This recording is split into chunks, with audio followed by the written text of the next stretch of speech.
Thanks for tuning in to this episode. Let's get right into it. Alright, good morning everybody. I'm going to try and do this, see if it works out. I had a request to make pheasant corn chowder again. So I'm setting up for my event this morning. I'm doing a breakfast lunch with some hors d'oeuvres. So we got some packs of pheasant breast. I'm going to cut them up, dice them up. I got potatoes, celery, onion, and carrot all in here ready to go. And what I'm going to do, you're going to have to excuse everything because like I said, I'm still making breakfast. I'm going to set it up in the pot here and we're going to cook it and get it together so that it can simmer, because this is getting served at 11. So I'm probably going to get it and have it finished and in the pot by 7 a.m. ish, so that it has at least 2 hours to cook and simmer so that the meat can get tender.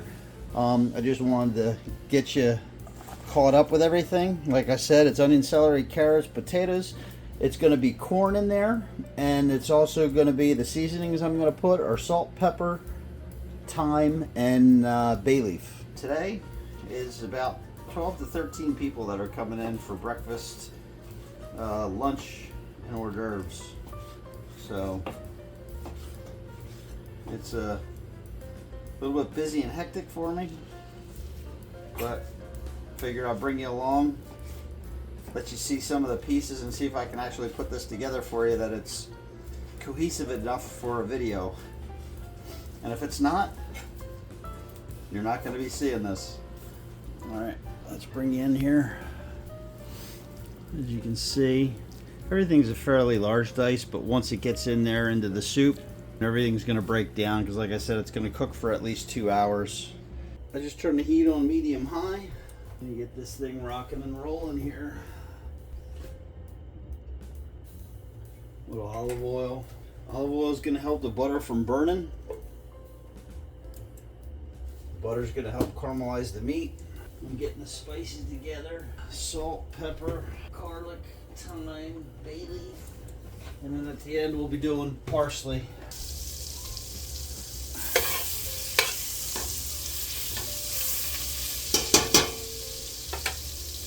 I'm gonna let that go another 30 seconds and I'm dropping the pheasant in there.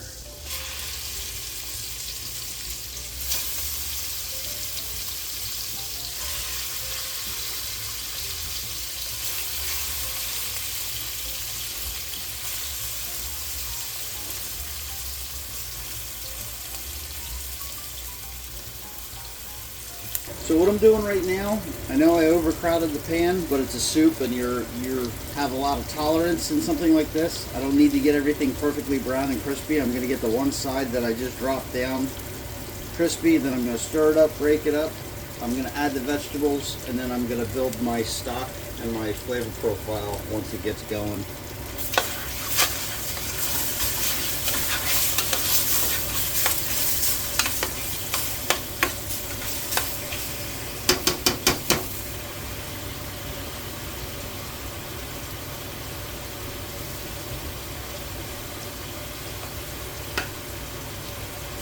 I always start with salt and pepper.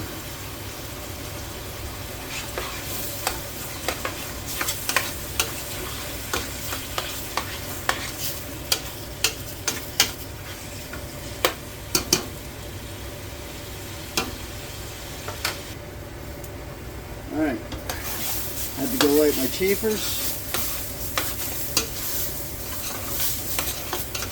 Meat's now been on for maybe 8 minutes, high heat. It's good enough to add the vegetables.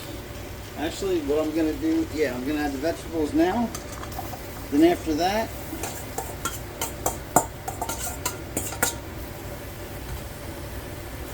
after this sautés down for a few minutes, I'm going to add a little bit of flour to thicken it, give it a chowdery consistency. And I'm going to thicken it up. And so right now we're on high heat. Drop it down to medium. Now I'm going to let this go for about another 8 minutes while I'm just going to keep tossing it and stirring it so it doesn't stick and burn on the bottom. actually turn the heat back up to medium high because it was a little too low in temperature.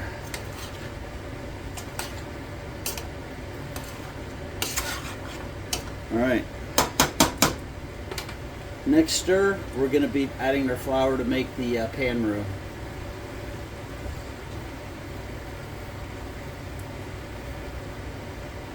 I'm going to say that's about a 1/4 cup of flour. Alright, you can see it has a pasty consistency, but there's still a little bit of shine to it, if you can see that. That tells me not all the oil from the olive and the butter has been soaked up. So I'm going to add a little bit more. And now you have to be careful when you stir. You have to look at the bottom, make sure it doesn't stick and start to burn. So now I'm going to turn it down for a while, because what I'm going to do is I'm going to go get the water to get ready to make my part of my soup. Okay, so this is the trickiest part of making your roux and putting it in the pan. There's a couple things you want to watch. You want to make sure you get all the corners of the pan, make sure nothing sticks. And so you don't get any dumplings, you want to add a little bit of water at a time. You just want to slowly incorporate that water into it.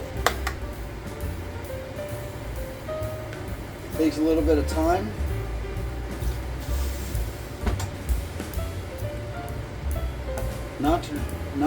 Not the traditional way to do it, but it's very effective. Again, scrape all the corners. And now that the liquid is up and it's in there, it's still liquidy, but when it comes to a boil,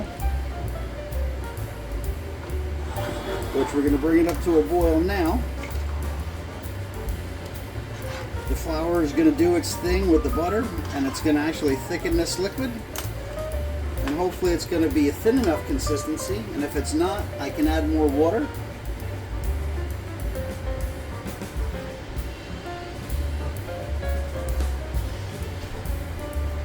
And if it is the right consistency, I don't have to worry about it. So I just added granulated garlic, thyme, and yes, Kenny, I'm adding 3 bay leaves for you to find. There you go, my friend. Happy fishing. Half hour before service, I'm going to add the heavy cream to make it to turn it the rest of the way into a chowder. Again, make sure you scrape the corners of the pot.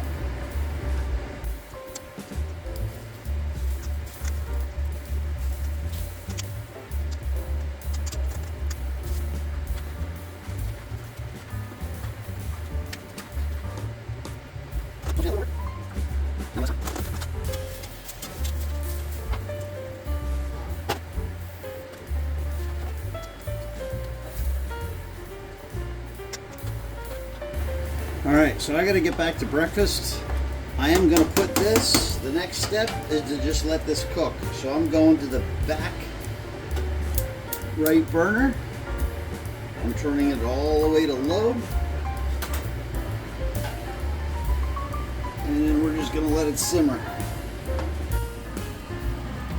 Alright guys, just adding some parsley flakes.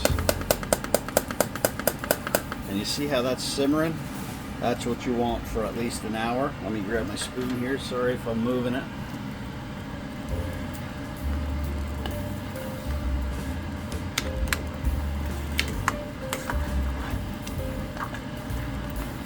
You can already see part of the pheasant breaking up, which is good. But that's it. A couple hours and add the cream.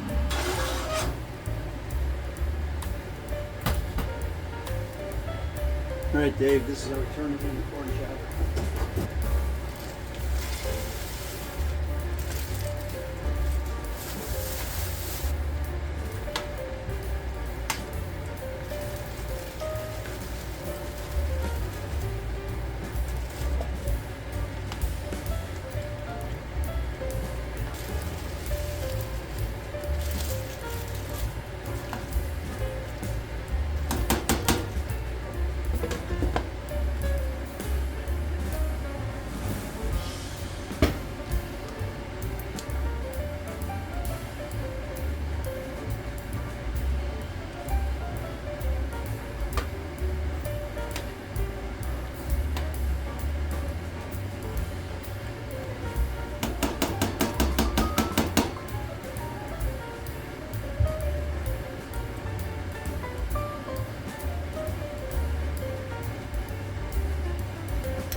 right, it's 10 a.m.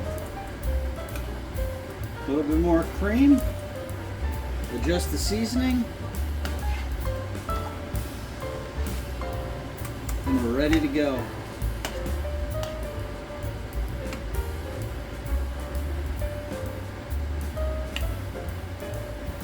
That is tasty. I just want to say thank you to all of you who are watching. I really appreciate you. Dave, when you make your pheasant corn chowder, you're going to have to let me know how you make your recipe a cut above. All right, everybody. Thank you again, and see you on the next one.